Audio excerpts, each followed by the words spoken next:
नाबालिग से रेप के आरोपी आसाराम अब संत की बजाय नेताओं की भाषा बोलने लगे हैं। सिर पर गिरफ्तारी की तलवार लटक रही है और आसाराम बापू पुलिस के सामने पेश होने के बजाय अपने समर्थकों को संदेश दे रहे हैं कि उन्हें सियासी साजिश के तहत फंसाया जा रहा है। आसाराम बापू की बेचैनी का आलम यह है कि उन्होंने सूरत में अपने 2 दिन का जन्माष्टमी समारोह भी एक दिन में निपटा दिया। वो भोपाल आए तो अपने आश्रम के संचालक के निधन को भी अपने ऊपर लगे आरोपों से जोड़ने लगे और फिर उन्होंने आरोप मढ़ दिया कि सारी साजिश मैडम और उनके सुपुत्र के इशारे पर रची जा रही है। इस आरोप पर सबको थोड़ा हैरानी हुई, क्योंकि जोधपुर पुलिस के ढीले रवैये से साफ है कि आसाराम बापू पर हाथ डालने में राजस्थान सरकार हिचक रही है। अब ये बड़ी बहस का मुद्दा है कि आखिरकार सोनिया और राहुल को क्यों कोस रहे हैं आसाराम। कांग्रेस अध्यक्ष और उपाध्यक्ष पर सीधा निशाना साधने वाले आसाराम पर क्यों मेहरबान है अशोक गहलोत।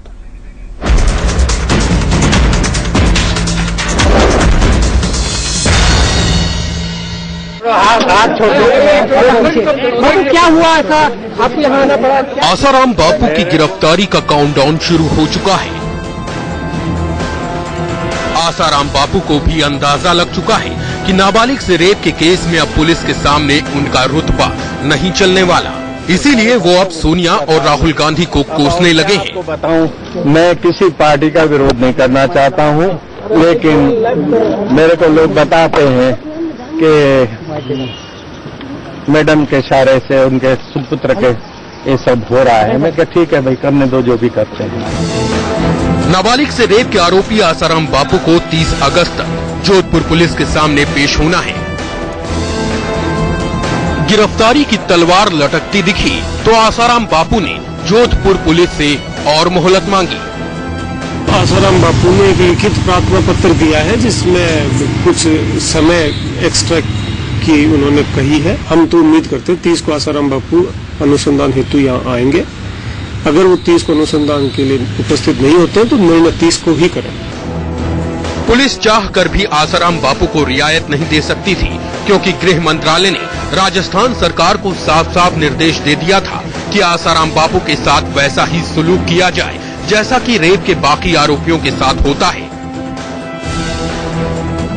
वक्त की नजाकत भांपते हुए आसाराम बापू ने सूरत में अपना जन्माष्टमी कार्यक्रम अधूरा छोड़ा।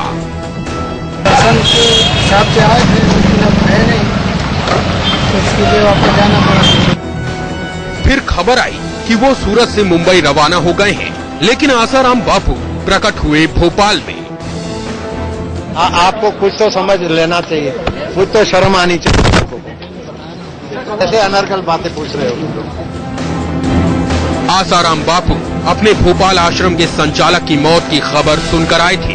मीडिया से सामना हुआ तो उन्होंने आश्रम संचालक की मौत को भी अपने लिए हमदर्दी का मुद्दा बनाने की कोशिश शुरू कर दी। कौन सा सवाल पूछे? मैंने कब बोला? यहाँ नहीं बोला था सवाल पूछे, तो झूठ बोलती। मेरे को इसलिए आना पड़ा कि हमारे कृष्णानी जो है यहाँ के मेन संचालक, उनको हार्ट अटैक हो गया। तो हार्ट अटैक क्यों हुआ, मेरे को सृजन ने बताया कि वो व्यथित हो गए जब उन्होंने सुना कि बापू की बंद कुटीर में लड़की का दुपट्टा रखना था और बाल रखने थे, और मजबूत करना था। आसाराम बापू ने फिर सोनिया गांधी और राहुल गांधी पर निशाना साधा। मैडम के इशारे से उनके सुपुत्र के ये सब हो रहा है। मैं कहा ठीक है भाई, करने दो जो भी करते हैं। अगले 4.5 सालों से धर्मांतरण वालों को इनका ही सपोर्ट है, ऐसा लोग बताते हैं, लेकिन मैं तो चाहूंगा भगवान सबका मंगल करे। आसाराम बापू का लहजा बड़ा नरम था, लेकिन एक सवाल सुनते ही आसाराम बापू हत्थे से उखड़ गए। जी, और दूसरे लोग आपके बचाव में रहे? नहीं, कोई मेरे बचाव में नहीं है। गलत बात है। मेरे बचाव में कोई पार्टी नहीं है।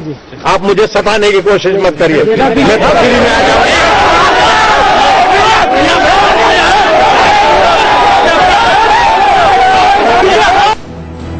दरअसल आसाराम बापू के भड़कने की एक वजह तो ये है कि बीजेपी ने अपने प्रवक्ताओं को आसाराम के समर्थन में बयानबाजी से मना कर दिया है।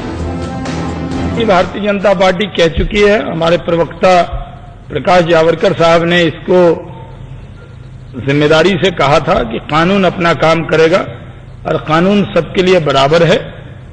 न किसी के साथ नाइंसाफी होनी चाहिए, न अन्याय होना चाहिए। जो एजेंसीज है उसको ठीक लगे, उसको प्रमाण हो तो अरेस्ट करना चाहिए, इसमें दो मत नहीं। आसाराम ने सोचा था कि राहुल और सोनिया पर हमले से कांग्रेस तिलमिलाएगी और उनके समर्थक लामबंद होंगे, लेकिन कांग्रेस नेताओं ने आसाराम के आरोपों को सफाई देने के काबिल तक नहीं माना। इतना बड़ा लीडर, उनके बारे में ये बोलना उचित नहीं। आसाराम लगता है कि झूठ बोल रहे हैं ये। हम उनके बारे में बोलना ही नहीं चाहता। कौन जाने, आसाराम बापू जो कह रहे हैं सो कहें, हम बापू के चक्कर में नहीं पड़ते, जो कहे वो कहें, सच कहें से झूठ कहें, हम इसकी क्या टिप्पणी कर सकते हैं। लेकिन आप कहें कि इनके कहने पर हुआ केस, ऐसा तो मुझे लगता नहीं। अब सियासी समर्थन मिल नहीं रहा, पुलिस इंतजार कर रही है और पीड़ित लड़की के घर वाले आसाराम बापू को दो टूक बता चुके हैं कि समझौता नहीं, इंसाफ के लिए संघर्ष होगा।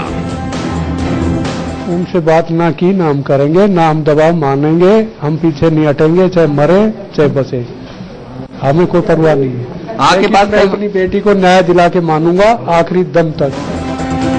ऐसे में बड़ा सवाल ये है कि 30 अगस्त को आसाराम बापू का क्या होगा। आसाराम बापू जोधपुर पुलिस के सवालों का सामना करेंगे या फिर सियासी साजिश का राग अलापने के बाद अपने बचाव में कानूनी दांव-पेच आजमाने में जुटेंगे। अब ये सवाल इस समय पूछने का है। शाहजहांपुर में खुर्रम निजामी, भोपाल में अजय निगम और दिल्ली में राकेश सिंह के साथ मिथिलेश कुमार सिंह इंडिया नहीं बोला था, सवाल पूछे तो झूठ बोलती है। आपको कुछ तो समझ लेना चाहिए, कुछ तो शर्म आनी चाहिए। ऐसे अनर्गल बातें पूछ। आसाराम ने आज भोपाल में इंडिया न्यूज की संपादक दीप्ति चौरसिया के साथ भी बदतमीजी की। इंडिया न्यूज की संपादक ने जैसे ही एक सवाल आसाराम से पूछा, वो आपे से बाहर हो गए। सवाल भी बस इतना सा था कि आसाराम बापू जोधपुर पुलिस के सामने कब पेश होंगे। जवाब में आसाराम बापू का अंदाज कैसा था, आप खुद देख लीजिए।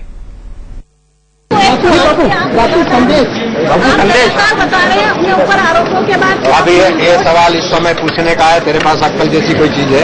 आपने बोला कि सवाल पूछे। कौन सा सवाल पूछे? मैंने कब बोला? अभी यहाँ नहीं बोला था सवाल पूछे, तो झूठ बोलती है। ये अभी मीडिया वाली हो गई, झूठ बोलती है। मैंने कब कहा सवाल पूछो? इस समय मैं बोलूंगा तो सवाल पूछो। कैसा झूठ बोलती है? मैं कितना भी मेरे साथ कैसे सवाल पूछ रहे हो? आपको कुछ तो समझ लेना चाहिए, कुछ तो शर्म आनी चाहिए। ऐसे अनर्गल बातें पूछ रहे हो। तो यह आसाराम बापू की खींच है। एक जायज सवाल उनसे पूछा गया कि आप जोधपुर पुलिस के सामने कल पेश होंगे या नहीं, लेकिन आसाराम इस सवाल पर अब तक खामोश हैं। इस वक्त वो भोपाल में हैं। 24 घंटे से कम का वक्त भी बचा है, क्योंकि कल शाम तक उनको वहां पर पेश होना है। क्या आसाराम पेश होंगे?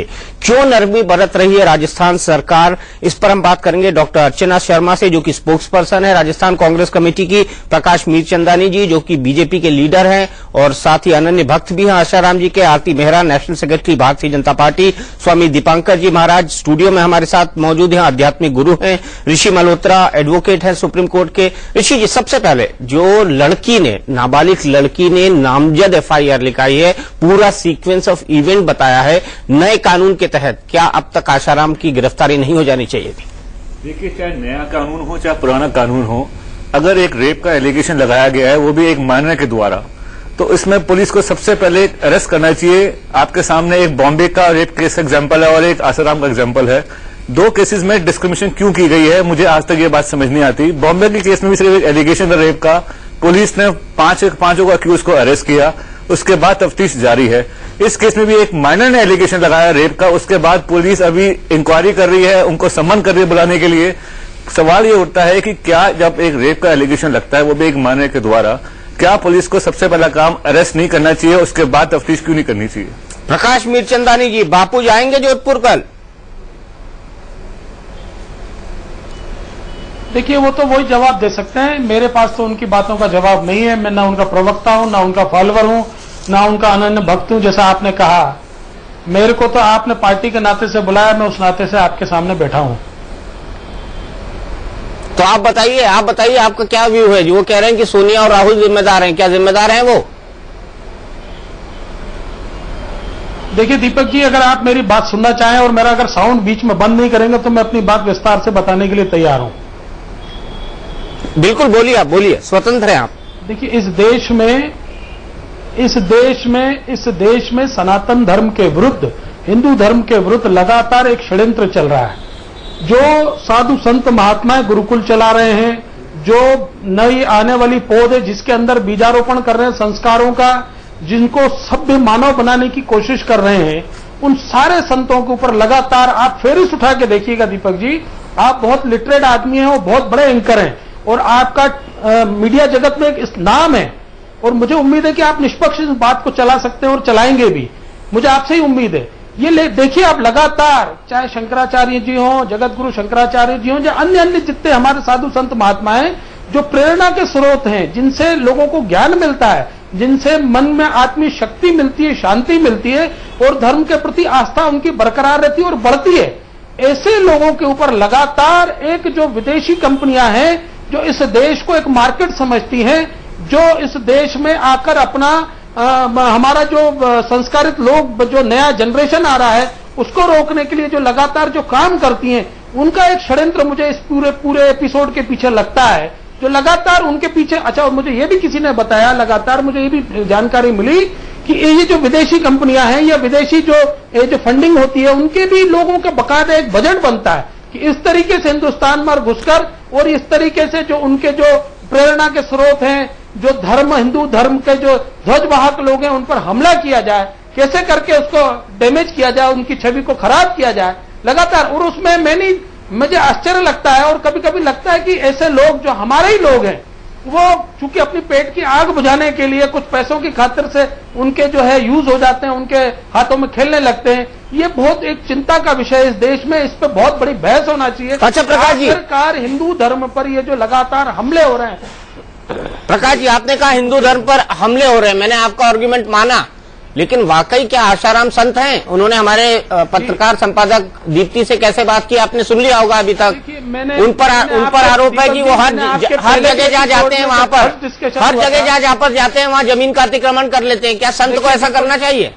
देखिए, एक 75 देखिए दीपक जी, मैं आपको पहले भी फर्स्ट एपिसोड में जब हम बैठे थे तब भी मैंने ये कहा था कि मैं कोई नहीं होता किसी को सर्टिफिकेट देने के लिए कि वो संत है या नहीं है। मैं तो ये देखता हूं कि अगर किसी व्यक्ति के पीछे लाखों करोड़ों लोग उसके अनन्य भक्त हैं, उसकी बात मानते हैं, उसके कहने पर अगर किसी मंत्र का जाप करते हैं और उनको मन की शांति मिलती है और प्रभु में आस्था उनकी प्रगाढ़ होती है, तो वह व्यक्ति संत होता है। ये मेरे कहने से या आपके कहने से कोई व्यक्ति संत बन जाएगा? उन्होंने तो खुद को भगवान घोषित कर दिया था, उन्होंने कुंभ में खुद को भगवान घोषित कर दिया था। देखिए, मैं आपसे कह रहा हूं, निकल के भागना पड़ा था उनको वहां से। देखिए, मैं आपसे वही कहना चाह रहा हूं, मैं जनता, इस देश में डेमोक्रेसी में जनता सर्वोपरि है। अगर जनता उनको भगवान मानती है तो वो भगवान हो सकते हैं। मैं आप माने या नहीं माने उससे कोई फर्क नहीं पड़ता। आप तो मानते हैं ना प्रकाश जी, आपने तो पहले दिन स्वीकारा था, परमात्मा होती है। आपने तो पहले दिन स्वीकारा था कि मैं उनका अनन्य भक्त हूँ, आज आप इनकार कर रहे हैं। मैंने कभी नहीं स्वीकारा दीपक जी। आप पुरानी रिकॉर्डिंग उठा के देखिए, क्लिपिंग उठा के देखिए, मैंने कभी नहीं स्वीकारा। मेरे गुरु जो है मैं उनको मानता हूं, लेकिन हिंदू धर्म में मैं पैदा हुआ हूं, हिंदू धर्म क्लिपिंग उठा के देखिए, मैंने कभी नहीं स्वीकारा। मेरे गुरु जो है मैं उनको मानता हूं, लेकिन हिंदू धर्म में मैं पैदा हुआ हूं, हिंदू धर्म को मैं मानता हूं। चाहे मैं मठ में जाऊं, चाहे मंदिर में जाऊं, चाहे मस्जिद में जाऊं या किसी गुरुद्वारे में जाऊं, मैं सबको प्रणाम करता हूं। तो हिंदू धर्म में, सनातन धर्म में हमारा सहिष्णु धर्म है। हमें जो सिखाया गया है, दीपक जी बात सुन लीजिए पूरी, मेरा ये निवेदन था आपसे कि हमें जो सिखाया गया है कि सबके धर्मों का आदर होना चाहिए, सबके धर्मों का सम्मान होना चाहिए, मैं उसी बात पर चलता हूं। चलिए, माना सबके धर्मों का आदर होना चाहिए, लेकिन क्या आपके लाखों की फॉलोइंग है, क्या आपके हजारों शिष्य हैं, ये बात आपको परमिट करता है कि आप एक नाबालिग लड़की का यौन शोषण करें अपने आश्रम में? देखिए, मैं वही बात कहना चाहता हूं कि मैं न कानून का विशेषज्ञ हूं, न मैं किसी को अनुमति देने वाला कोई व्यक्ति हूं, न मैं किसी को समझा सकता हूं। मैं तो जो देखता हूं, जो आंखों से विजिबल है, जो हमारा धर्म कहता है, जिसके ग्रंथ को मैं पढ़ता हूं, उसमें लिखा है कि संत की निंदा कभी नहीं करना चाहिए। कोई भी व्यक्ति हो, अगर उसके नाम के आगे या पीछे संत लग जाता है तो उसको श्रद्धा से देखना चाहिए, भाव से देखना चाहिए। बाकी अगर वो कोई गलत कार्य करता है तो उसका काम कानून करेगा। नहीं तो मैं यही कह रहा हूं, संत होने के बाद क्या उनको एक नाबालिग लड़की से यौन शोषण का लाइसेंस मिल गया है? देखिए ये तो कानून बताएगा ना, ये तो कानून तो बताएगा। कानून के सामने जा कर रहे हैं आसाराम बापू, उन्होंने तो 20 दिन का वक्त मांग लिया था। करें और मीडिया में जज देखिए दीपक जी मेरा फिर वही निवेदन है कि हम अगर ये बैठकर कि मीडिया सेंटर में बैठकर, स्टूडियो में बैठकर अगर हम अदालत लगा लेंगे तो अदालत में जो जज बैठे हैं जिनको हम भगवान मानते हैं, वो निष्पक्ष न्याय करते हैं, हम उनका क्या करेंगे इस देश में? उनको छुट्टी पर भेजते हैं क्या?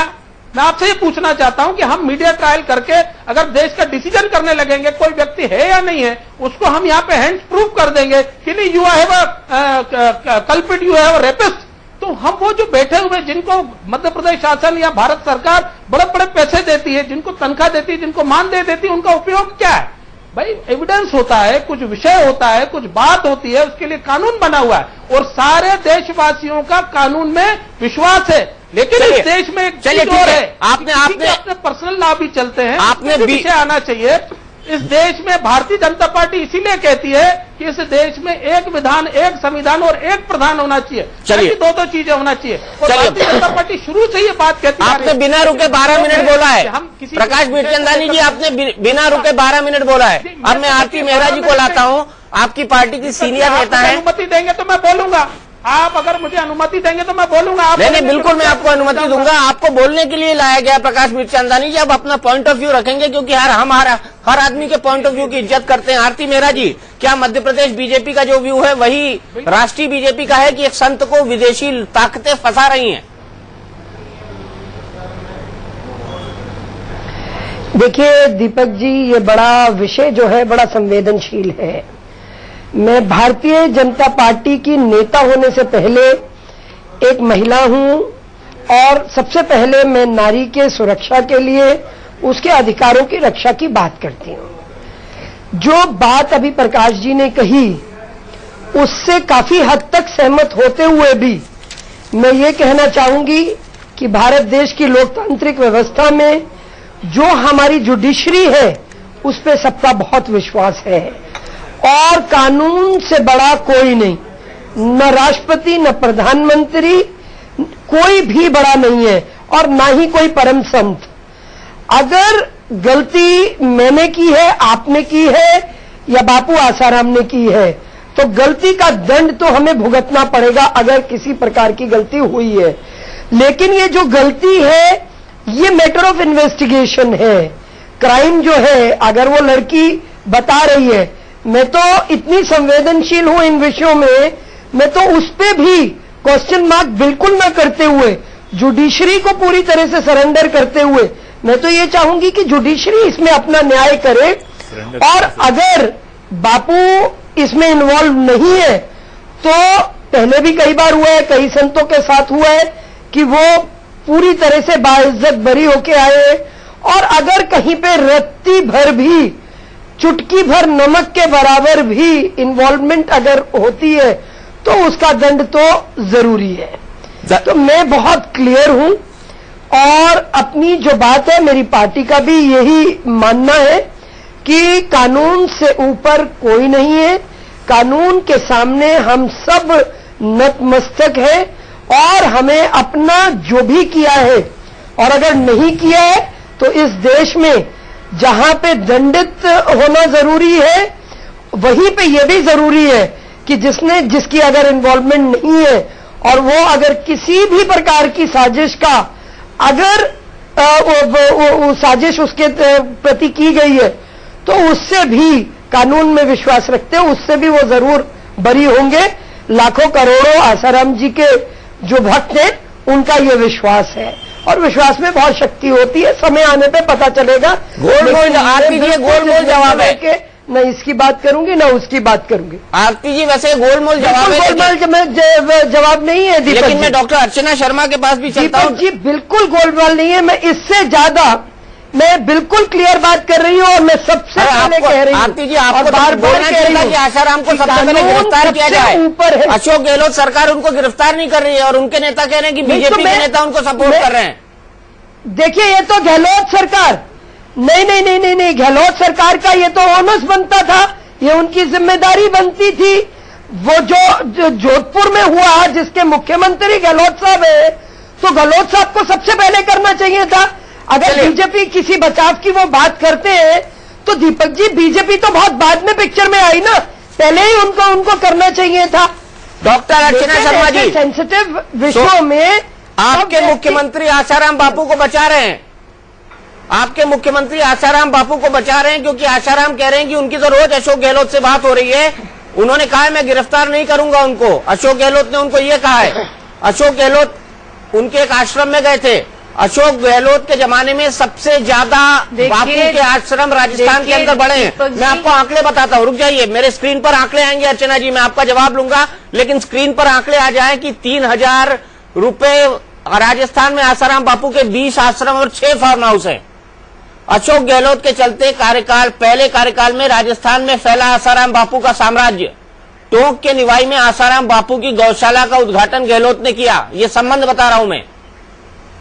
टोंक में गौशाला के लिए 50 बीघा सरकारी जमीन दी गई। ये आप आम आदमी को दे देते, कांग्रेस का हाथ आम आदमी के साथ। 10 साल की लीज पर दी गई जमीन का किराया 3,000 रुपए सालाना। वाह, क्या सस्ती जमीन है। गौशाला की जमीन पर आसाराम ने अगरबत्ती का कारखाना खोल रखा है। देखिए, यहाँ पे भी बिजनेस चल रहा है। अब मुझे बताइए अर्चना शर्मा जी, एक आम आदमी को जो देते वो आप अरबपति खरबपति आसाराम बापू को क्यों दे रहे हैं?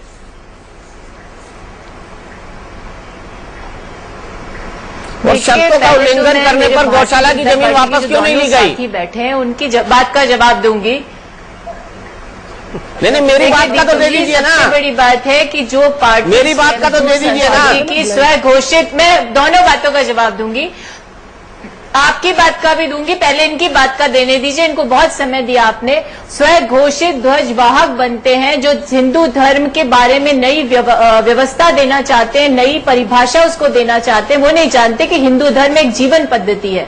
और जिन संतों के बारे में इतने ज्यादा स्पष्ट इनके वक्तव्य हैं, वो उन संतों की शुचिता के बारे में क्या कहेंगे, जो स्वयं को भगवान घोषित करते हैं? क्या सार्वजनिक जीवन में अपने कैरेक्टर की पाइसनेस को प्रूव करने का दायित्व उन पर नहीं है? और फिर ये आरोप लगाना कि हम उनको अरेस्ट नहीं कर रहे, हम तो कानून सम्मत कार्रवाई कर रहे हैं। क्या मध्य प्रदेश की सरकार की नैतिक जिम्मेदारी या गुजरात सरकार की नैतिक जिम्मेदारी नहीं थी कि लॉ एंड ऑर्डर के क्रिएट हो प्रॉब्लम? ऐसी अवस्था में जब समन पुलिस देने गई थी तो वहां उपस्थित उनके सभी फॉलोवर्स को कंट्रोल करते।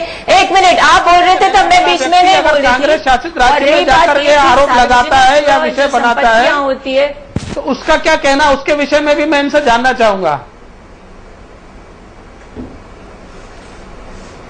देखिए, कांग्रेस शासित राज्यों में किसी भी प्रकार की ऐसी भावनाओं को भड़काने वाले वक्तव्यों को हम संरक्षण नहीं देते हैं।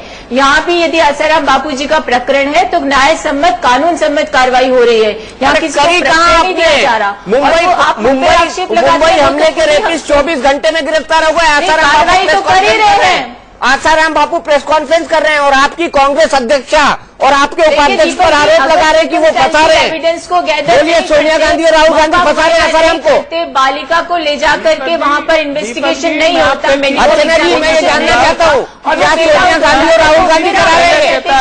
अर्चना जी बताइए, अर्चना जी बताइए, सोनिया गांधी और राहुल गांधी करा रहे हैं? प्रेशर में आकर या बाकी के लोगों के प्रेशर में आकर या किसी कांग्रेसी नेता के प्रेशर में आकर वो कहता है कि नहीं, हमने धारा वापस नहीं ली है। पहले इनका डीसीपी बलात्कार की 376 की धारा को वापस देखिए, कोई किसी के प्रेशर में नहीं आता है। राजस्थान का शासन है, ये मध्य प्रदेश का शासन नहीं है जहाँ पार्टी जैसे इशू है पब्लिक डोमेन में आता है और उसी समय क्लीन चिट देती है। और सुषमा स्वराज जाके पार्लियामेंट में कहती है कि रेपिस्ट को हैंग करो। आपके दोहरे चरित्र और दोहरे मापदंड का परिचायक तो भी 12 मिनट का आपका डिस्कशन भी हो, हिंदू धर्म की दुहाई देते रहे और संत के प्रति आस्था भी जताते रहे, लेकिन आप ये नहीं कह पाए कि नहीं वो गलत है। आप प्रकाश जी थोड़ा संयम रखिए। इसी संयम का अभाव है कि आज आपके शीर्ष नेतृत्व को इस बात को चुप रहने के लिए आपको आदेश देना पड़ा। कानून की आप शायद जानकारी लेकर के नहीं आए। आपके शीर्ष नेतृत्व ने जब ये महसूस हो गया कि वो बच नहीं सकते। अच्छा, एक मिनट एक करके जवाब ले लेते हैं। जानकारी प्राप्त करिए। चाहते हैं इस देश में एक करके जवाब ले लेते हैं, एक करके। डॉक्टर अर्चना शर्मा, सोनिया गांधी और राहुल गांधी ने किया है। के मुद्दे ला रहे हैं, जब भी ये सब सोनिया गांधी और राहुल गांधी ने किया है। ये सब सोनिया गांधी और राहुल गांधी ने किया है, फिर भी अशोक गहलोत सरकार मुंह बंद करके बैठी है बापू के खिलाफ। बताइए ये सोनिया और राहुल गांधी ने किया है। लगता है कि अब उनके बचने का रास्ता नहीं हुआ तो इस तरह के वक्तव्य जारी करते ही। अरे बताइए ना सोनिया, आपने मौका दे रखा है उनको वक्तव्य जारी करने का। अर्चना शर्मा, डॉक्टर अर्चना शर्मा, आपने मौका दे रखा है उनको वक्तव्य जारी करने का। आप खुले घूमने दे रहे हैं अगर आप उनको। प्रकाश जी से चुप रहने के लिए नहीं बोलेंगे तो ना मुझे सुनाई पड़ रहा है, आप क्या पूछ रहे हैं, ना मैं कोई जवाब दे पाऊंगी। ये लोग लगातार इनके डीसीपी के वर्षन जो बार बार चेंज हो रहे हैं, पहले इनको चुप करवाइए तब मैं आपको प्रश्नों का जवाब दूंगी। अच्छा प्रकाश मीरचंदानी जी 1 मिनट के लिए खामोश हो जाइए। आपके 12 मिनट के उद्बोधन के दौरान किसी ने कुछ नहीं बोला था। डॉक्टर अर्चना शर्मा, आपने आसाराम बापू को खुला घूमने की छूट दे रखी है। आप चाहती तो उनको पहले दिन गिरफ्तार कर लेती। आपके राष्ट्रीय अध्यक्ष सबसे बड़ी बिल्कुल सबसे बड़ा यही प्रश्न है जी, और राहुल गांधी उन पर आरोप लगा रही हैं, तब भी अशोक गहलोत चुप है। ऐसी क्या मजबूरी अशोक गहलोत की? और उन्होंने अभी तक ये नहीं बोला है कि जोधपुर आएंगे कि नहीं। और ये मध्य प्रदेश और गुजरात सरकार की जिम्मेदारी नहीं है, ये जोधपुर पुलिस की जिम्मेदारी है कि उनको गिरफ्तार करे, क्योंकि केस आपके यहाँ रजिस्टर हुआ है। आप दूसरों पर नहीं डाल सकती बॉल उनके गेंद में, उनके कोर्ट में। अब आप मेरी बात सुनेंगे? अब मेरी बात सुनेंगे? अब आप मेरी बात सुनिए और प्रकाश जी को भी शांत रहने के लिए बोलिए, तब मैं पूरी बात कर पाऊंगी। हाँ बोलिए। लेकिन आपने सब जवाब घुमाने की कोशिश की तो मैडम और सुपुत्र वाली बात पे मैं फिर आऊंगा। हम प्रशासन पे बिल्कुल मैं सारी बातों का जवाब दूंगी। अशोक गहलोत जी ने कल ही स्पष्ट कर दिया कि हम पुलिस प्रशासन पे किसी प्रकार का प्रेशर नहीं डालते हैं। वो स्वतंत्र होकर के कार्रवाई कर रहे हैं और स्वतंत्र कार्रवाई के रूप में जो वाजिब बनता है, जो कानून सम्मत है, वो कार्रवाई कर रहे हैं। हम दोहरे चरित्र और दोहरे मापदंडों को सार्वजनिक जीवन में लेकर के नहीं चलते हैं, जिस प्रकार से आपके दोनों भारतीय जनता पार्टी के नेता अभी अपने डिस्कशन में कह रहे थे। अगर आसाराम बापू कहते हैं कि सोनिया जी ने उनको फंसाया है, राहुल जी ने, तो मैं समझती हूँ इससे बड़ा हास्यास्पद बयान किसी और ने आज तक नहीं दिया होगा। लेकिन इस चीज को भी समझा जा सकता है कि जब उन्हें ये प्रतीत हो गया कि अब उनके बचने का कोई रास्ता नहीं है, तो ऐसी अवस्था में इस तरह के आरोप वो लगा रहे हैं। अब तो आपने उनको 15 दिन का वक्त क्यों दिया? एक रेप के आरोपी आप वकील हैं, बताइए अर्चना जी को कि ये कितना कानून सम्मत काम कर रही है, बताइए इनको। मैं ये सिर्फ पूछना चाहता हूँ आपसे, नहीं पहले मेरी बात, चाहे भाजपा की सरकार हो चाहे कांग्रेस सरकार हो, अगर पुलिस ने अरेस्ट करना हो तो अगले दिन अरेस्ट कर सकती है किसी को भी। तो ये 15 दिन का टाइम देने का मतलब मुझे आज तक समझ नहीं आया कि पुलिस उनको क्या मौका दे रही है अरेस्ट को इवेट करने का, या उनको मौका दे रही है कि क्या वो एंटिसिपेटरी बेल मूव करें।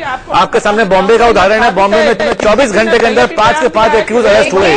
तो इस केस के अंदर पुलिस 15 दिन का टाइम किस बात पे दे रही है? जितने गंभीर आरोप है आवश्यकता थी, और उनको अगर गैदर किए बिना उन्हें अरेस्ट करते और वो बेल आउट होते, तब आप ही प्रश्न करते कि हम मिली भगत के साथ काम कर रहे थे। अरे 15 दिन में तो उन्हें सबूत मिटा दिए होंगे अर्चना शर्मा जी। आक्षेप लगा आपने उनके जोधपुर के फार्म हाउस को सील किया, जहाँ बलात्कार हुआ था। हमने इकट्ठे कर लिए सबूत। जो व्यक्ति है क्या, अच्छा ये बताइए क्या कल आसाराम बापू गिरफ्तार होंगे? हिंदू धर्म के में ये होता है, संत ऐसे होते हैं। इन प्रश्नों से सरकारें नहीं चलती हैं, सरकारें नियमों से चलती हैं, कानून कायदे को फॉलो करने से चलती है। प्रशासन अपनी जिम्मेदारी, आपके नियम कहाँ गए? आपके कानून कायदे कहाँ गए? आपने 24 घंटे में क्यों नहीं किया? आज बने हुए आरती जी और प्रकाश मीरचंदानी जी, और आज ये इतने बौखलाए हुए हैं। दूसरे लोग भी हैं, ये कानूनी हिंदू धर्म की दुहाई दे रहे हैं बीजेपी और कांग्रेस। यहाँ पर एक धर्मगुरु बैठे हैं, उनकी भी सुन लेते हैं। दीपांकर जी महाराज बताइए, क्या आसाराम बापू हिंदू धर्मगुरु के संदेश वाहक हैं, ध्वज वाहक हैं?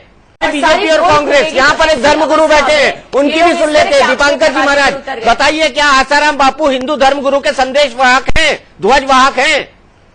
जिस तरह से इस और क्या संत का आचरण ऐसा होता है जो उन्होंने महिला पत्रकार के साथ भोपाल में किया? तू झूठी है, तू झूठी है, तू झूठी है। यह है हिंदू धर्म। प्रकाश मीरचंदानी जी, महिलाओं से ऐसे पेश आते हैं आपके संत महाराज आसाराम बापू? बताइए दीपांकर जी। जिस तरह से व्यक्ति अगर दुखी होता है, उसका कोई परिजन व्यक्ति का स्वर। अरे भाई साहब सुनिए विषय है। प्रकाश मीरचंदानी जी 1 मिनट, दीपांकर जी महाराज को बोलने दीजिए। वो स्वाभाविक रहता है, मानव स्वभाव है ये कमाल लेता है साहब। हाँ, मैं दीपक जी, आपने मुझसे पूछा था इसीलिए मैंने जवाब दिया। अच्छा चलिए, मानव स्वभाव है, संत का भी स्वभाव ऐसा है हो जाता है। मुझको लगता है कि संत संयम की सबसे बड़ी मिसाल होता है। मानव ही बनता है संत, मानव ही संत बनता है। तो फिर संत का चोला ना ओढ़े वो, तो फिर संत का चोला ओढ़कर जमीन कब्जाना बंद कर दे वो, तो संत का चोला ओढ़कर जमीन कब्जाना बंद कर दे आसाराम बापू। संत को भी दुख होता है दीपक जी। प्रकाश चंदानी जी, तो संत का चोला उतारकर जमीन कब्जा करना बंद कर दे वो। अपने सार्वजनिक जीवन की शुचिता को ताक पर रखकर ऐसे काम क्यों करते हैं कि उनके ऊपर प्रश्न चिन्ह लगे और फिर प्रश्न चिन्ह लगे तो आप उनके समर्थन में खड़े हो जाते हैं। समय कुतर्क नहीं होना चाहिए, धर्म के मामले में कुतर्क नहीं चलता है, तर्क चलता है। अर्चना जी, सीधा सवाल है आपसे, आप बोलिए, मैं सबका ऑडियो डाउन कर दूंगा अगर ऐसे ही चलता रहा। बड़ी सिंपल सी बात है, क्या आशाराम जी का आचरण एक संत का है? क्या वो धर्मी है या अधर्मी है? दो टूक जवाब, धर्मी है या अधर्मी है? जिस तरह से धर्म के जो संदेश वाहक होते हैं, संदेश सूचक होते हैं, या धर्म को जीने वाले या धार्मिक दिखने वाले या धार्मिक होने वाले व्यक्ति होते हैं, वो इस तरह से ना तो किसी के साथ बुरा व्यवहार करते हैं, संयमशील होते हैं, अपनी जिंदगी को जीते हैं, दूसरों पर एक छाप छोड़ते हैं कि सारी जिंदगी आगे वो भी उनको आइडल मानकर वैसे ही जिए। तो जिंदगी जीना अपने आप में एक अद्भुत तो होता ही है, परंतु उनकी जिंदगी की एक छाप होती है सभी जीवन पर। दीपक भाई, यहां एक बात हम और जोड़ना चाहेंगे कि धर्म की तो चर्चा यहां पर हम लोग कर ही रहे हैं, पर इतना भी बता दें कि आपस में राजनीति ना करें और किसी को राजनीतिक मतलब कोई राजनीति का शिकार ना हो, कम से कम इतना जरूर हो, क्योंकि कोई राजनीति का शिकार ना हो। क्योंकि जिस प्रकार की वार्तालाप हम देख रहे हैं या जिस प्रकार की चर्चाएं चल रही हैं, यह ना हो कि कोई राजनीति का शिकार होकर या राजनीतिक असमंजस के कारणवश कोई शहीद हो या किसी को तिलांजलि दी जाए। परंतु जहां तक धर्म का एक अपना संदेश होता है या धार्मिक व्यक्ति का एक अपना वक्तव्य होता है, उसमें कतई कोई क्रोध या लोभ या मोह की कोई किसी प्रकार की संभावनाएं नहीं होती। अगर जो आप एक आध्यात्मिक व्यक्ति होने के नाते आप इस प्रकार की चर्चा करेंगे तो वो कहीं ना कहीं मतलब आपको कटघरे में खड़ा कर देती है। वहीं दूसरी तरफ आज हमने एक कांग्रेस की प्रवक्ता का बयान सुना, नाम तो उनका शायद रेणुका चौधरी नाम है उनका, हमने सुना उन्होंने इस तरह के शब्द इस्तेमाल किए। संत के खिलाफ ना तो इस तरह के शब्द इस्तेमाल होते हैं और ना ही कोई इस प्रकार के वक्तव्य दिए जाते हैं। अगर जो कोई आध्यात्मिक व्यक्ति है, और प्रकाश मिर्चंदानी की हम एक बात से इत्तेफाक रखते हैं कि केवल रेणुका चौधरी नहीं, वो दिग्विजय सिंह भी लगातार अनर्गल बातें करते हैं। भाई साहब सुन तो लीजिए, विशेष के वोट पाने के लिए नेताजी आतंकवादी हैं, उनको जी का शब्द लगाकर संबोधित करते हैं। नेताजी सुन तो लीजिए, महात्मा जी। अच्छा प्रकाश मिर्चंदानी जी, मेरे पास FIR की कॉपी है, सुनेंगे लड़की ने क्या लिखवा है आपके राष्ट्र संत आशाराम बापू के बारे में। और अर्चना शर्मा जी, जरा आप भी कान खोलकर सुनिए, आप एक महिला है, मुझे लगता है संवेदनशील होंगी। मैं आरती को तो बड़ा अच्छी तरीके से जानता हूँ, उन्होंने बड़ी संवेदनशीलता से अपनी बात कही। पूरी स्क्रिप्ट बना के लिखाया जाता है। अरे आपके ही भक्त थे भैया, 11 साल से शाहजहांपुर का आश्रम उन्होंने गिफ्ट किया था, जिस पे कब्जा कर रहे हैं वो आपके ही भक्त थे ये लिखाने वाले। प्रकाश मिर्चंदानी जी, भारतीय जनता पार्टी के लोग, आप कहाँ बीजेपी पे चली गई? आसाराम बापू की बात करिए ना डॉक्टर अर्चना शर्मा, भूमिका में भी आते हैं। डॉक्टर अर्चना शर्मा, आसाराम बापू की बात करिए ना। नहीं, बिल्कुल मैं आसाराम बापू की बात कर रही हूँ। सुन लीजिए। आपने जो पड़ोस में 2 मुखौटे मेरे सामने बिठाए हुए हैं, जो ध्वजवाहक बनते हैं संस्कृति के, वो लोग जब इस तरह की बातें करते हैं, वो कह रहे हैं विक्टिम स्क्रिप्ट लिख करके लाई है, एक जो प्रताड़ित हुई है बच्ची, काम करती है। आप मुझे कह रहे हैं हम तो कानून के तहत काम करने वाले। अरे आप क्या कानून, आप चाहते हैं गिरफ्तार करें? मैं हिंदू धर्म में पैदा होकर संस्कृत की बात नहीं करती, हम संघर्षी। अर्चना जी और आरती जी, एक मिनट, कानूनी पहलू क्या है वो सुन लीजिए। कानूनी पहलू क्या है? 15 दिन तक आप क्यों बैठे रहे कोटली पर आसाराम के वारंट की, वो सुन लीजिए। ऋषि जी बोलिए। इसमें सबसे बड़ी बात आप ये ना भूलिए कि रेप का कोई FIR लड़की लिखवाए, उसके लिए बहुत बड़ी बात होती है रेप का एलिगेशन को सह लेना। 100 में से 10 केसेस के अंदर रेप केस रजिस्टर होते हैं। अगर कोई लड़की, वो भी माने लड़की, कोई एलिगेशन लगाती है रेप का, उसके बाद पुलिस 15 दिन लगाती है उस पर इन्वेस्टिगेट करने के लिए, 15 दिन लगाती है इनको अरेस्ट करने के लिए। इसमें पूरे सबूत मिल जाएंगे और अल्टीमेटली जब ट्रायल होगी उसके अंदर कोई तथ्य नहीं मिलेंगे और उसके बाद भाजपा और कांग्रेस एक दूसरे पर ब्लेम गेम करके एक आदमी को। अर्चना शर्मा जी, सीधा सवाल, सीधा जवाब दीजिएगा। आपने जोधपुर के उस फार्म हाउस को क्यों नहीं सील किया जिसको आसाराम बापू ने इस घटना को अंजाम देने के लिए, जिसकी FIR की कॉपी मेरे पास है, उसको इस्तेमाल किया, उसको सील क्यों नहीं किया गया?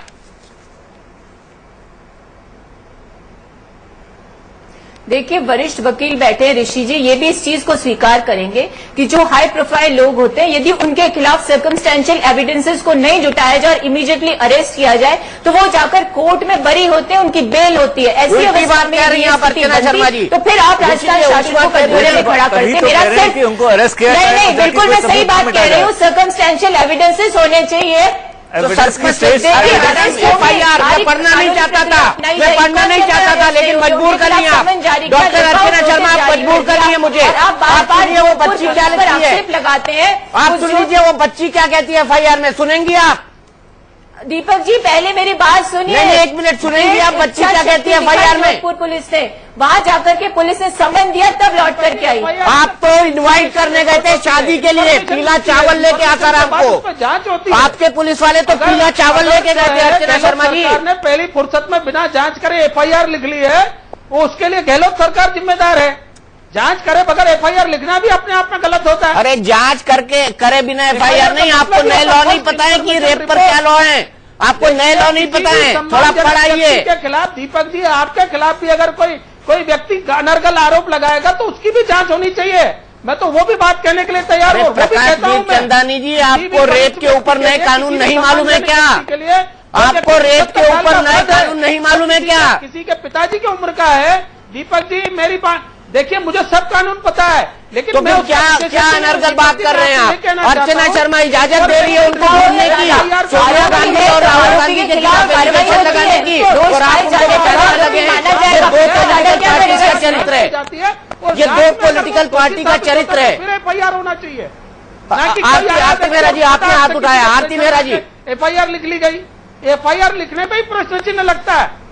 दीपक चोपड़ा जी, है ये तो दीपक चोपड़ा जी, FIR लिख ली, उसके बाद जांच दीपक चौरसिया जी, बाद में जांच करनी चाहिए, अब होना चाहिए दीपक जी। आरती जी बोलिए, बीजेपी वाले हैं प्रकाशवीर चंदानी जो हल्ला मचा रहे हैं, आप बोलिए।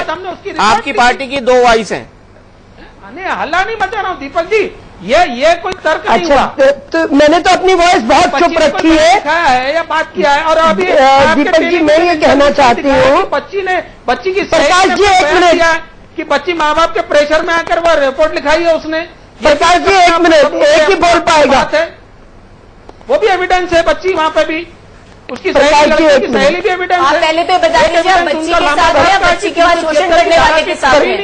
आपकी तो स्थिति बड़ी अजीब है, बार बार कंट्रोवर्शियल स्टेटमेंट दे रहे हैं। कभी कहते हैं बच्ची ने प्रेशर नहीं कर दिया, एक तरफ हम पर आक्षेप लगाते हैं, उनके खिलाफ कार्रवाई नहीं हो रही। आपके इसी ड्यूअल कैरेक्टर का नतीजा है कि ऐसे अर्चना जी 1 मिनट, प्रकाश जी 1 मिनट, आपकी पार्टी की तरफ से सबसे पहले आती है। आप जब पब्लिक डोमेन में केस आता है, उस पर जांच चालू होती है, तभी आप उनको क्लीन चिट देते हैं, और दूसरी तरफ हम पर आक्षेप लगाते हैं, हम कार्रवाई नहीं कर रहे, हम पे प्रेशर की बात करते हैं।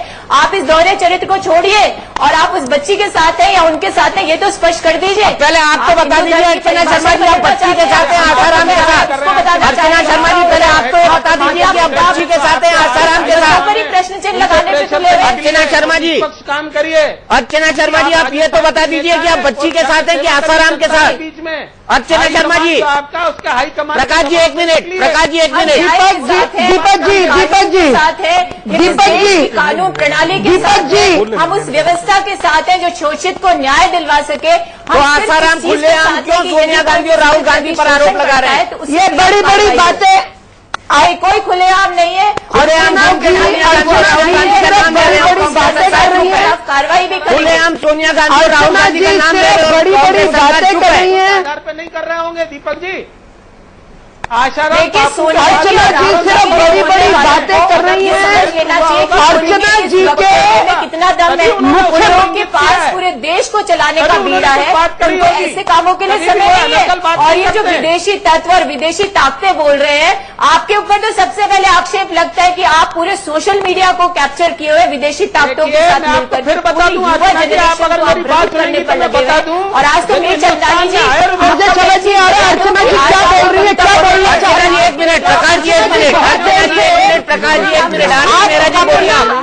दीपक जी थोड़ा चुप कराए, आप उनको डिफेंड कर रहे हैं। दीपक जी चुप कराइए इन्हें, बढ़ावा दे रहे हैं। चलिए चुप करा दिया मैंने। आरती जी बोलिए, आप इन्हें एक बार चुप कराइए। चुप हो गए, ये दोनों चुप हो गए। नहीं, ये बोलती पे बोलती चली जा रही है, ये मालूम नहीं कहां से कहां लेके जा रही है बात को।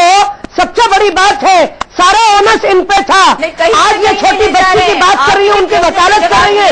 उस समय में ये कहाँ बैठी थी जब बच्ची ने सबसे पहले रिपोर्ट लिखवाई, तो तब इन्होंने अपने मुख्यमंत्री से, अपने पुलिस डिपार्टमेंट से ये क्यों नहीं कहा कि इमीडिएटली अरेस्ट होना चाहिए?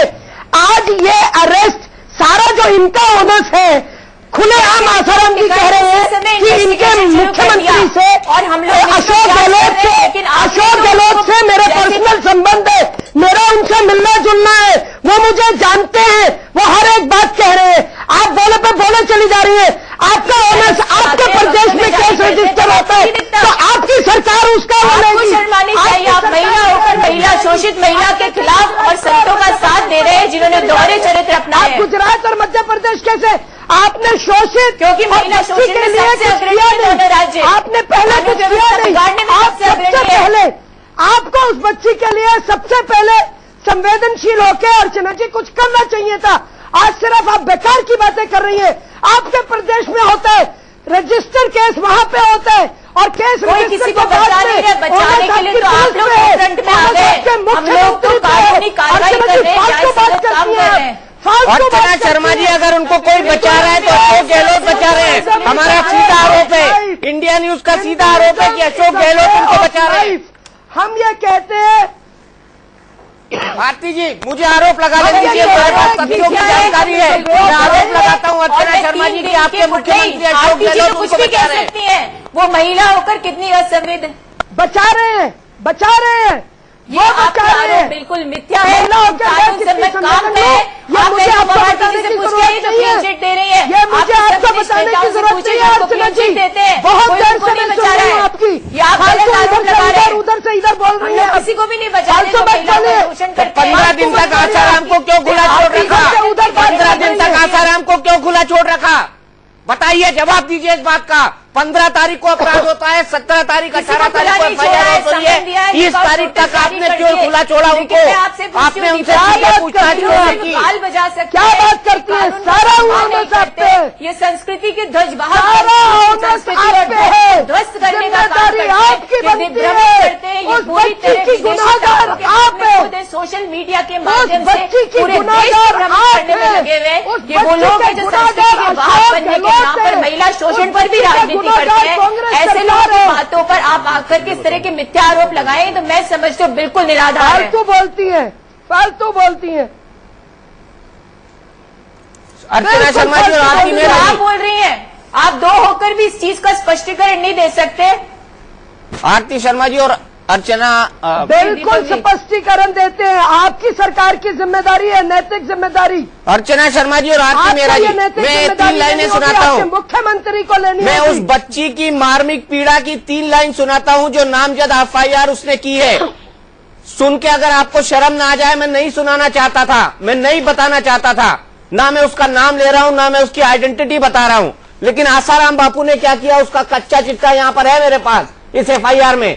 वो बच्ची कहती है कि रात को मुझे आश्रम में बुलाया गया, मुझे कुटिया के पीछे चबूतरे पर बिठा दिया गया, फिर उससे मैं एक दूध का गिलास दिया, उसे पीने के बाद बापू ने माँ पापा को जाने को कहा, वो नहीं गए। थोड़ी देर में पापा चले गए, मम्मी वहीं बैठे रही। बापू के सामने के दरवाजे से आए, थोड़ी देर में उन्होंने उसको बंद कर दिया। पीछे के दरवाजे से मुझे अंदर बुलाया, मैं अंदर गई तो उसने मुझे अपने पास बिठाया, मुझसे बातें करने लगे। फिर उसने मुझसे कहा कि माँ बाप को देख कर आओ कि वो क्या कर रहे हैं।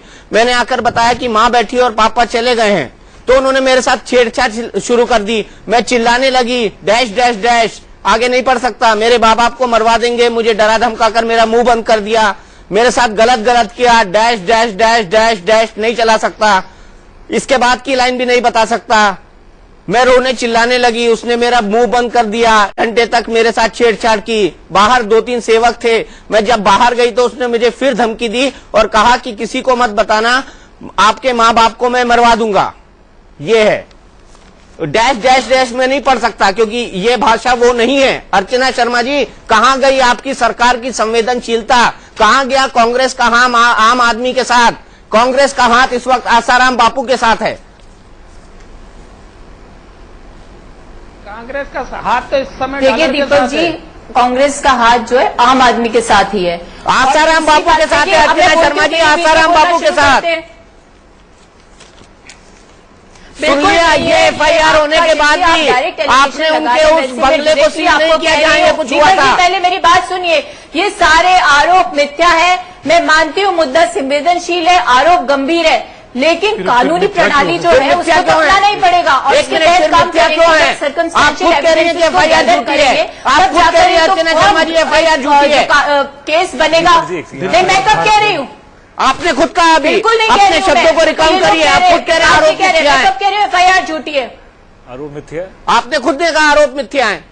मैं रिकॉर्डिंग निकाल के सुना देता हूँ आपकी। एविडेंसेज मैंने आपके आरोप मिथ्या है जो इंडिया न्यूज लगा रहा है। मैं आरोप नहीं लगा रहा हूँ, मैं तो FIR पढ़ के सुना रहा हूँ।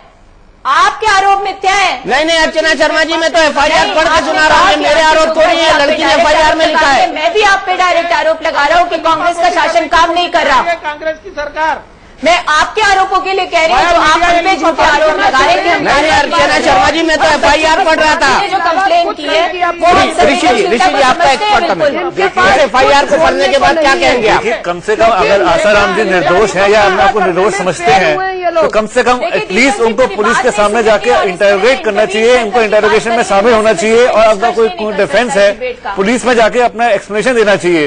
पर 15 दिन एक जगह छुप के रहना और पुलिस के सामने कोऑपरेट ना करना, इससे कुछ और ही इंडिकेशन आती है। इनके पुलिस वाले तो पीले चावल और शादी की पत्रिका लेके गए थे आसाराम बाबू के पास, 7 घंटे इंतजार किया, उन्होंने मिलने का वक्त नहीं दिया। ये है जोधपुर पुलिस। इतना गंभीर आरोप है तो कम से कम उनको पुलिस के साथ आम आदमी के साथ भी आप यही करते क्या? उसको खींच के बंद कर देते आप अर्चना शर्मा जी। वैसा का वैसा पुलिस के साथ भी होता। और मत भूलिए कि जब 2 बच्चों की बलि चढ़ाई गई थी तो इन लोगों ने पुलिस तक को पीटा था, एक SP तक घायल हुए थे। आप ऐसी संवेदनशील मुद्दे पर तो मतलब जोधपुर पुलिस डर गई। आप नेशनल टेलीविजन पर यह स्वीकार करती है कि जोधपुर पुलिस ने पिटाई के डर से आसाराम बापू के खिलाफ कार्रवाई नहीं की। आप नेशनल टेलीविजन पर यह स्वीकार कर रही हैं अर्चना शर्मा जी। बात की और उन्होंने कहा कि अर्चना शर्मा जी, उनके समर्थकों ने इस तरह का 1 मिनट, प्रकाश मीरचंदानी जी, आरती मेहरा जी, इसका मतलब सारे आरोप जो आप बोल रहे हैं कि कांग्रेस शासन में कार्रवाई नहीं हो रही वो गलत है। इसका मतलब जोधपुर पुलिस आसाराम बापू और उनके समर्थकों से डरी हुई है, इसीलिए पीले चावल लेके सम्मन लेकर जा रही है। वो कोर्ट ने ऐसे सम्मन नहीं लगता, शादी की पत्रिका लेकर गए हो। आप मान रही हैं? नहीं, सम्मन देकर क्या है, कोई पुलिस नहीं डरी हुई है। आपने खुद ने कहा SP को पीटा था, आपने खुद ने कहा SP को पीटा था, आपने खुद ने कहा SP को पीटा था, मतलब डरी हुई है जोधपुर पुलिस।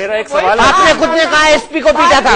भारतीय जनता पार्टी शासित राज्यों में पुलिस तक को पीटा और उनके खिलाफ कमीशन बैठा। कमीशन बैठने पर वो प्रस्तुत नहीं हुए, 2 बालकों की बलि चढ़ी। उन चीजों को आप प्रश्न नहीं लगाते, उस कार्रवाई पे प्रश्न लगाते हैं। आज की बात बीजेपी संज्ञान में आने के बाद कार्रवाई की जा रही है। आपकी सरकार ने क्या किया? आज तो कांग्रेस के पाले में बोल थी, आप आज की बात करो। की सरकार ने क्या किया? आप तो बाइज्जत बरी का आज भी इंतजार करें, लेकिन आज भी बाइज्जत बरी नहीं होंगे। आज की जो कानूनी कार्रवाई है उसके आधार पर जो सरकार काम कर रही है, जो पुलिस प्रशासन काम कर रहा है, वो साधुवाद का पात्र है कि वो इतने सेंसिटिव मुद्दे पर पुलिस प्रशासन, अर्चना शर्मा जी, जो कुछ करना चाहिए न्याय डरा हुआ पुलिस प्रशासन, डरा हुआ पुलिस प्रशासन, पुलिस इन एक्शन कुछ कर ही नहीं रही है और बड़ा आपको उनको साधुवाद देने की जरूरत पड़ रही है। अर्चना जी, उस बच्ची के प्रति संवेदनशील होइए। बिल्कुल है, आप कैसे देंगे साधुवाद? आप तो धर्म के क्या बात करने की कोशिश कर रही है? आप तो हिंदू धर्म को परिभाषित करने में लगे हुए हैं। हम कोई बात नहीं है, हम दीपांकर जी महाराज के साधुवाद ये कि इतने संवेदनशील मुद्दे को इतने गंभीर आरोपों पर बिल्कुल कानूनी कार्रवाई कर रहे हैं और महाराज तक करके रहेंगे। क्या ये कानूनी कार्रवाई है? मेरा आपसे एक सवाल है कि क्या राजस्थान में हर रेप केस में 15 दिन लगते हैं किसी एक्यूज को अरेस्ट होने के लिए, या सिर्फ इसी खास केस में पुलिस को 15 दिन लगे हैं किसी को पुलिस स्टेशन बुलाने के लिए सिर्फ? मल्होत्रा जी बिना जांच देखिए दीपंकर जी, आप संत जो समुदाय है उसका प्रतिनिधित्व करते हैं। एक मिनट मेरी बात सुनिए। वरिष्ठ वकील है सुप्रीम कोर्ट के अर्चना शर्मा जी, वरिष्ठ वकील है, मैं दोबारा सीनियर एडवोकेट ऑफ रिकॉर्ड। ये लाइन बोलने के 1 लाख रुपए लेते हैं सुप्रीम कोर्ट में। मुझे ऑडियो क्लियर नहीं आ पा रहा है, कौन प्रश्न कर रहा है? ये राय देने के लिए 1 लाख रुपए लेते हैं सुप्रीम कोर्ट में, यहाँ फ्री में दे रहे हैं आपको। अर्चना जी, मेरा आपसे ये सवाल है कि क्या राजस्थान में अगर कोई भी रेप केस दर्ज होता है तो पुलिस उसमें 15 दिन लेती है किसी को अरेस्ट करने में, या बाकी केसों में 1 दिन या 2 दिन से ज्यादा लेती नहीं किसी को अरेस्ट करने में? ये कांग्रेस का चरित्र है साहब। देखिए, आप वरिष्ठ वकील हैं, आप इस चीज को समझते हैं कि मुंबई केस में इस केस में बहुत अंतर है, पहली बात।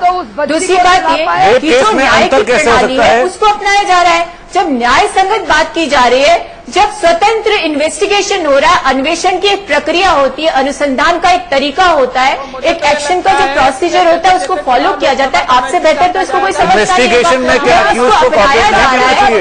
ऐसी अवस्था में इन आक्षेपों का कोई स्थान नहीं है। जब आप स्वयं ये कहते हैं कि आरोप सिद्ध करना, आरोपी घोषित करना न्यायालय का काम है, तो पुलिस जो उसकी प्रायर इन्वेस्टिगेशन है उसको कर रही है, वो ट्रायल में होगा।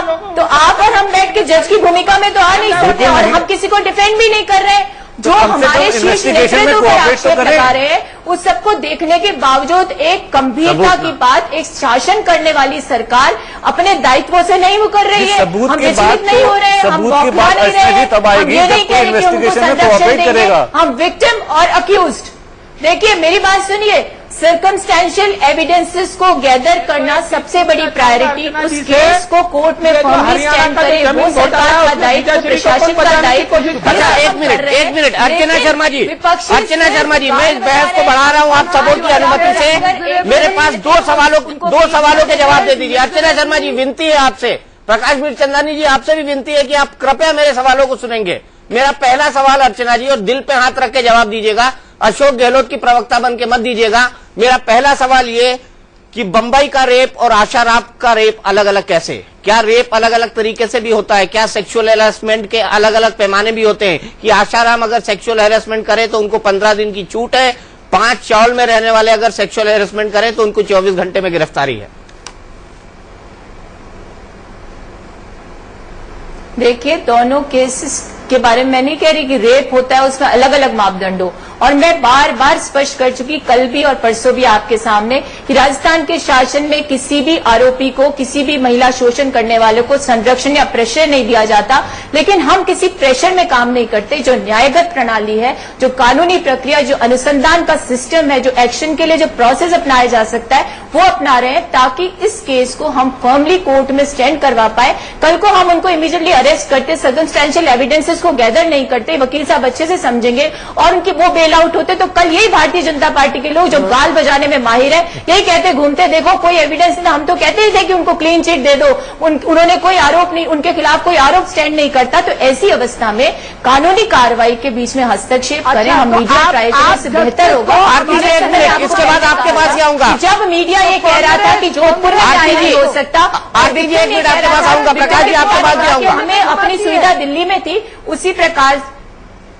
अच्छा, डॉक्टर अर्चना शर्मा, मेरा दूसरा सवाल उसी प्रकार दीपक जी, एक मिनट ये भी कहेंगे स्ट्रेट सवाल। अर्चना जी, स्ट्रेट सवाल, प्लीज मेरे सवाल को सुनिए। कानून के मुताबिक किसी की गिरफ्तारी इसलिए करी जाती है केस के आते ही, एफआईआर होते ही, रेप जैसे मामलों में जो मुलजिम है, वो जो विक्टिम है, उसको डराए धमकाए ना। आसाराम बापू ये कर रहे हैं, रोज कर रहे हैं। राजस्थान से आसाराम बापू के खिलाफ उनके पिता बयान दे चुके हैं। लड़की के चरित्र पर उंगली न उठाई जाए या लड़की की कॉन्फिडेंशियलिटी को छुपा कर रखा जाए। आसाराम बापू के बेटे कह रहे हैं कि वो लड़की मानसिक रूप से अस्वस्थ है।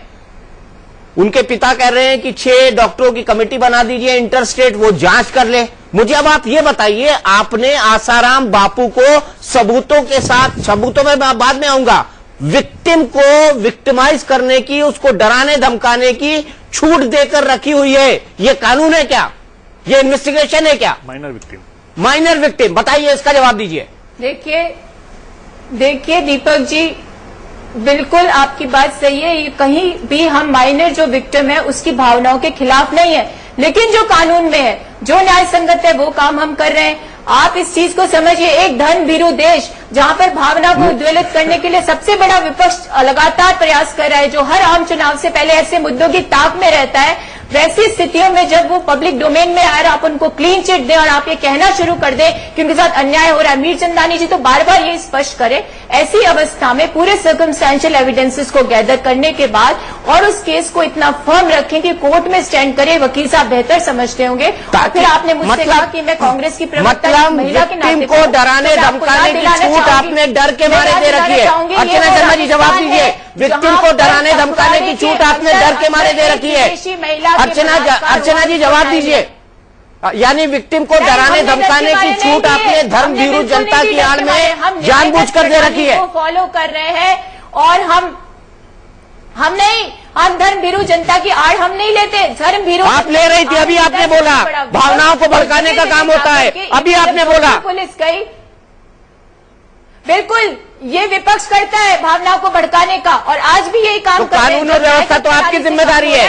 तो भावना तो अर्चना शर्मा जी, सरकार में होने के नाते कानून व्यवस्था संभाल कर रखना तो आपकी जिम्मेदारी है। इसीलिए अशोक गहलोत साहब ने मुख्यमंत्री पद की शपथ ली है, बिल्कुल संविधान की कसम ली है, और अब धर्म भीरू जनता की आड़ में आप एक मासूम लड़की को विक्टिमाइज कर रहे हैं। नहीं, धर्म भीरू जनता नहीं, धर्म भीरू समाज को उद्वेलित करने वाली भारतीय जनता पार्टी पर मेरा आक्षेप है कि हम न्यायगत प्रणाली के तहत काम कर रहे हैं, बावजूद इसके वो इस तरह के आक्षेप लगाते हैं और हमारी इस प्रक्रिया में बाधक बनने का प्रयास करते हैं। तो लॉ और ऑर्डर को मेंटेन करने का हमारा दायित्व है और इस पूरे प्रकरण को अंजाम तक पहुंचाने का हमारा दायित्व है। आपको मैं विश्वास दिलाती हूं कि अंजाम तक पहुंचेगा, न्याय मिलेगा, और फिर आप खुद कहेंगे कि राजस्थान सरकार ने इस बच्ची के साथ और इस पूरे प्रकरण के साथ पूरा न्याय किया है और कानून संबद्ध प्रक्रिया अपनाकर न्याय किया है। अच्छा अर्चना जी, तीसरा सवाल, जो तीसरी बात होती है, गिरफ्तारी होती है किसी भी अक्यूज की, वो इसलिए होती है कि वो सबूतों के साथ छेड़छाड़ न करे, गवाहों के साथ छेड़छाड़ न करे, क्रीम ऑफ द जो क्राइम सीन है उसके साथ छेड़छाड़ न करे। इन तीनों की खुली छूट आपने आशाराम को दे रखी है। खुली छूट जिसको कहते हैं, वो डरा धमका रहे हैं, आपके कांग्रेस अध्यक्ष पर आरोप लगा रहे हैं, प्रेस कॉन्फ्रेंस कर रहे हैं, आपका आकलन है, किसी महिला पत्रकार को डांट रहे हैं, सब कुछ कर रहे हैं, उनके सहयोगी पत्रकारों को पीट रहे हैं, और आप बोलती हैं कि एसएसपी को पीट दिया इसलिए पुलिस जो है काम डाउन होकर काम कर रही है। तो कानून व्यवस्था तो आपकी जिम्मेदारी है। तो आपने आशाराम को गवाहों को भटकाने की, उनको डराने की, विक्टिम को डराने की खुली छूट दे रखी है। अशोक गहलोत ने, ये आरोप है हमारा सीधा सीधा। इन तीन कारणों से गिरफ्तारी होती है और तीनों काम वो करे जा रहे हैं लगातार। तो ये आपका आरोप, देखिए ये आरोप आपका मिथ्या है। मैं बार बार आपको यही कह रही हूँ, जो नियमों में है, जो कानून में हम कर रहे हैं, और अगर वो डरा रहे हैं तो वो भी सबके सामने स्पष्ट हो जाएगा। उन्होंने आज नेशनल चैनल पर डरा रहे हैं, सुनाओ उनकी बात। वो भी सोचनीय है, और सार्वजनिक जीवन में नेशनल टेलीविजन पर डरा रहे हैं मैडम। हमने भी देखा 6 बजे की मीडिया के साथ दुर्व्यवहार किया है। तो मैं आपसे सिर्फ इतना कहना चाहती हूँ कि हम कानून के अनुसार काम कर रहे हैं, और आने वाले समय में आप स्वयं कहेंगे कि राजस्थान के शासन में इस पूरी प्रक्रिया के तहत इस प्रकरण को अंजाम तक पहुंचाया गया है। और ये जो गाल बजाने वाला विपक्ष है, इसको तो आप दूर ही रखें इस प्रकरण से, क्योंकि दिग्भ्रमित करने वाली पार्टी है, उद्वेलित करने वाली पार्टी है। सेंसिटिव मुद्दे का फायदा उठाकर, इस संवेदनशील मुद्दे का फायदा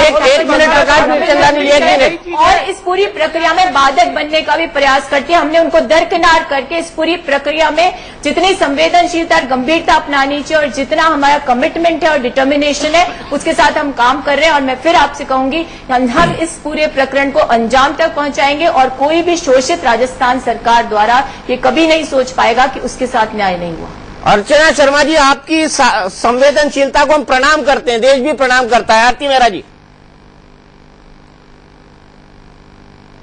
अरे आपने प्रणाम कह दिया दीपक जी, क्या कहने को बचा है। जहां पे जीरो टॉलरेंस होनी चाहिए थी, जब ये इतनी बड़ी बड़ी बातें करती हैं, जब ये मानती है कि वहां पे 2 बच्चों की बलि मिली, एसीपी को पीटा गया, तो अर्चना जी इस बार आपको मौका मिला था। आप पहले से ही जानती थी कि जब इतना सेंसिटिव विषय है कि एक छोटी बच्ची है, उसने इतना मार्मिक अपनी कंप्लेंट ने इतना मार्मिक अपनी कंप्लेंट लिखवाई, तो ऐसे में वकील साहब कह रहे हैं कि इनको 1 मिनट बीच में मत बोलिए, आपके बीच में नहीं बोलो, प्लीज आप चुप रहिए, चुप रहिए, चुप रहिए, शांति रखिए, पूरी तरह से भारतीय जनता पार्टी के सुदृढ़ राजस्थान में पूरी तरह से बौखलाई हुई है अर्चना जी, बीच में बोलती हैं, आपको शोभा नहीं देता, आपको पैनल डिस्कशन में थोड़ा संयम रख के आना चाहिए। मैं आपको कहना चाहती हूँ कि आपको ये एक अपॉर्चुनिटी मिली थी, उस अपॉर्चुनिटी क्या, ये तो बड़े अपॉर्चुनिटी बिल्कुल गलत शब्द है, मैं वापस लेती हूँ। ये एक ऐसा संवेदनशील समय था कि जब एक बच्ची ने करा तो इमीडिएटली अगर आप चाहते, अगर आप सेंसिटिव होते, लेकिन बार बार जैसे बापू आसाराम कह रहे हैं, या तो आप भी वही मानते हैं या अशोक गहलोत जी भी यही मानते हैं कि एक जो बापू, जो एक संत है जिसकी लाखों करोड़ों की पीछे उनके भक्तजन हैं, तो ऐसे में क्या कोई साजिश, क्या हो सकता है उनका भी ऐसी सोच हो, लेकिन उसके बावजूद अगर आप इतना स्ट्रांग मानती हैं तो कानून आपके हाथ में है, कंप्लेंट आपके प्रदेश में लिखवाई गई, सब कुछ आपकी पुलिस को करना था, आपके मुख्यमंत्री ने करना था, आप अपना तो काम किया नहीं, वहां पे आप पूरी तरह से फेल हुई और आप बार बार मुद्दे को विपक्ष पे ले आती हैं, क्या विपक्ष के करने से आप न्याय करेंगी उस बच्ची को? उस बच्ची को न्याय दिलाने के लिए आप विपक्ष की कार्रवाई पूरी हो रही है, आप उसके क्या रूप लेते हैं? पहुंच गई है। मुझे लगता है दीपक जी जैसे निर्भया के केस में शीला दीक्षित ने सारा का सारा मैटर जो था वो सेंटर में डाल दिया था, ये सेंटर का विषय, हमारा कोई पुलिस का लेना देना नहीं है। ठीक इसी प्रकार राजस्थान में अशोक जी ने अपने पर्सनल रीजन से या जिस भी रीजन से, या उन्होंने भी ऐसे ही सोची होगी कि शायद षड्यंत्र या साजिश या इसके बाद एक के बाद एक हम संसद या विधानसभा में नहीं बैठे, हम टीवी के स्टूडियो में बैठे कानूनी कार्रवाई में व्यवधान डालने की। और मेरा ये मानना है कि ये एक इन्वेस्टिगेशन का प्रश्न है और इन्वेस्टिगेशन तुरंत होनी चाहिए, दूध का दूध और पानी का पानी होना चाहिए, जो पक्ष भी साफ है, न्याय संगत है, उसको उसका न्याय मिलना चाहिए।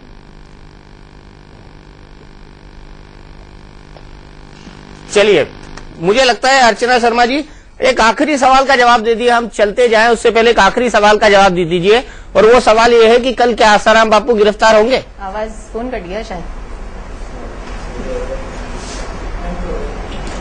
अर्चना शर्मा जी को फिर से पैच करने की कोशिश कीजिए, कल गिरफ्तारी बनती है उनकी, बताइए ऋषि मल्होत्रा जी। गिरफ्तारी बनती तो सेकंड डे ही थी या फर्स्ट डे थी, 15 दिन का टाइम देना ही अपने आप में एक बहुत बड़ी बात है, पर एनी केस अगर पुलिस ने उनको 15 डेज का टाइम दिया था खुद सरेंडर होने का, तो कल उनको कानून की प्रावधान को फॉलो करते हुए कल सरेंडर जरूर करना चाहिए और अब इंटरोगेशन में कॉपरेट करके जो भी तथ्य सामने आते हैं अपना डिफेंस लेके पुलिस में जाना चाहिए। अच्छा ये बताइए प्रकाश जी, कल अगर उनको गिरफ्तार कर लिया जाता है तो आप जैसे समर्थक क्या करेंगे? धर्मभीरू जनता देश की है, ये क्या है, ये जो फोन रखा, मैं उनका कोई प्रवक्ता थोड़ी हूँ आसाराम जी का, मैं किसी बापू का कोई प्रवक्ता नहीं है जो मैं बता पाऊंगा कि वो क्या करेंगे या क्या नहीं करेंगे।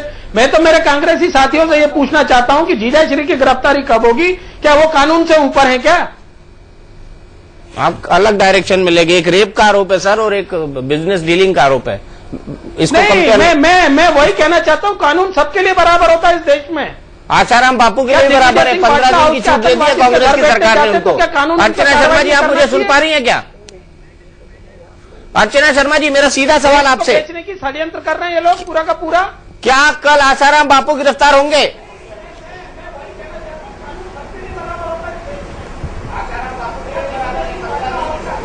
देखिए दीपक जी, हमने समन जारी किया है, 30 तारीख की शाम तक उनको पेश होना है, कार्रवाई वो करेंगे जो न्यायगत है, और आप भी कल देखेंगे कि राजस्थान शासन ने न्याय किया है। और अगर कल गिरफ्तार नहीं होते हैं तो सरेंडर नहीं करते हैं तो क्या करेंगे? अब कल की बात कल कर लेंगे, कल भी आपका टॉक शो होगा, कल नहीं आज करिए ना मैडम, कल की खबर आज बताइए। प्रणाली जो कानून संबद्ध कार्रवाई है वो अर्चना शर्मा जी आपके घर में भी पत्रकार हैं, हम लोग तो कल की खबर आज बताते हैं। मैंने कहा ना जो कानूनी देखिए दीपक जी, जो न्याय संगत है, जो कानून सम्मत है, वो कार्रवाई राजस्थान का शासन करेगा। अच्छा ऋषि मल्होत्रा जी, क्या है कानून सम्मत और न्याय सम्मत क्या है? गिरफ्तारी जी बिल्कुल, ये कॉग्निजेबल ऑफेंस है, नॉन बेलेबल ऑफेंस है और एक बड़ा हीनियस ऑफेंस है। ये ना भूलिए कि एक माइनर लड़की ने अपनी इज्जत को दाव पर रख के एक रेप की कंप्लेंट लिखवाई है। कल यकीनन उनको सरेंडर करना चाहिए और कानून की जो प्रोसेस है उसमें कोऑपरेट करके इन्वेस्टिगेशन को ज्वाइन करना चाहिए। क्या जीजाश्री के ऊपर कोई कानून होगा कि नहीं होगा? कहाँ जा रहे हैं प्रकाश मीरचंदानी जी? अब कहाँ जाना था? जापान पहुंच गए, चीन समझ गए ना? नहीं, कानून तो कानून होता है, जाना था, कानून तो कानून तो होता है। आप एक काम करिए, आप एक PIL दाखिल कर दिए उनके खिलाफ कहीं केस दर्ज नहीं। अर्चना शर्मा जी, अर्चना शर्मा जी, हम बचेगा तो समाज बचेगा, समाज बचेगा तो धर्म बचेगा, अर्चना शर्मा जी, धर्म बचेगा तो आखिरी सवाल। ऋषि मल्होत्रा साहब का मानना है कि सिर्फ और सिर्फ एक विकल्प बचा हुआ है, अगर वो सरेंडर नहीं करे तो गिरफ्तार करे जाएं। तो क्या सरेंडर नहीं होगा तो गिरफ्तारी होगी? नॉन बेलेबल ऑफेंस है। मैं फिर वही कहूंगी, जो न्यायगत कानूनी प्रणाली के तहत संभव है वो राजस्थान शासन करेगा इस प्रकरण में। न्याय सम्मत यही है कि उनको गिरफ्तार किया जाए, गिरफ्तार करेंगे। कोई तथ्यात्मक बात नहीं करती हैं, क्या इनसे पूछिए कि इनकी चलती जो है न्याय संगत है, जो कानूनी प्रणाली के तहत हो सकता है वो पूरा काम इस शासन के माध्यम से और इस शासन के माध्यम से इस केस को अंजाम तक पहुंचाएंगे। मैं आश्वस्त आपके चैनल के माध्यम से। मतलब तो गिरफ्तारी होगी, मतलब अर्चना शर्मा जी गिरफ्तारी होगी। ये झूठी FIR लागू करके झूठी FIR करने जो के बाद है, जो कानूनी प्रणाली के तहत है वो होगा। FIR करने के बाद लगातार अपने आरोप को, अपनी बातों को, मैंने कोई झूठी FIR नहीं बोला है, मैंने आपके आरोपों को झूठा बोला है। समाज और प्रदेश सब देख रहा है। आप तो बड़े अजीब आदमी हैं। प्रकाश आप एक तरफ मीरचंदानी जी क्लीन चिट देते हैं, दूसरा हम पर आक्षेप लगाते हैं। शांत गदाधारी भी शांत। क्लोजिंग कमेंट आप सबको मेडिटेशन की जरूरत है, आप सबको मेडिटेशन की जरूरत है। स्वामी दीपांकर जी महाराज के पास क्लोजिंग कमेंट। करी थी इन्होंने, गिरफ्तार होना चाहिए आसाराम बापू को। ये झूठी FIR ये क्यों करी है इन्होंने? प्रकाश जी, अरे शांत गदाधारी भीम, शांत। जिस प्रकार की बहस अभी हमने देखी ना, प्रकाश जी, सारे घोटालों पे कोई कार्रवाई इनकी सरकार करेगी? प्रकाश जी, ये कानून से ऊपर उठ गए, जवाब प्रकाश जी, समूचा देश तबाह हो गया कानून के नाम पर। किसी को आरोप जिसकी कानून नाम की धज्जियां खुद आप लोग उड़ा देते हैं, उस कानून से अब तुम कह रहे हो कि अपेक्षा या आकांक्षा रखते हैं, तो ये अपने आप में आश्चर्य का विषय होगा। आश्चर्य का विषय हो गया। अब मैं शो को आगे नहीं बढ़ा सकता, गला बैठ गया है बुरी तरह से। इसलिए आप तमाम मेहमानों का बहुत बहुत शुक्रिया। आरती मेहरा जी आप जुड़ी, प्रकाश मीरचंदानी जी आप बोले ही चले जा रहे हैं, नॉन स्टॉप राजधानी एक्सप्रेस चला रहे हैं। अर्चना शर्मा जी आप जुड़ी, कल फिर आपसे मिलेंगे। आपसे टाइम बुक है 8 बजे का, आप हमारे साथ जुड़िएगा। कल हम देखेंगे कि राजस्थान सरकार आखिर क्या कर पाती है आसाराम बापू के खिलाफ। लेकिन अशोक गहलोत को जरूर जाकर बोलिएगा, आपकी पब्लिक इंप्रेशन ये बन रहा है कि अशोक गहलोत आसाराम बापू को बचा रहे हैं। फिलहाल आप इस बहस में जुड़े, आपका बहुत बहुत शुक्रिया। आगे हम आपको दिखाएंगे कान्हा की मटकी के रंग।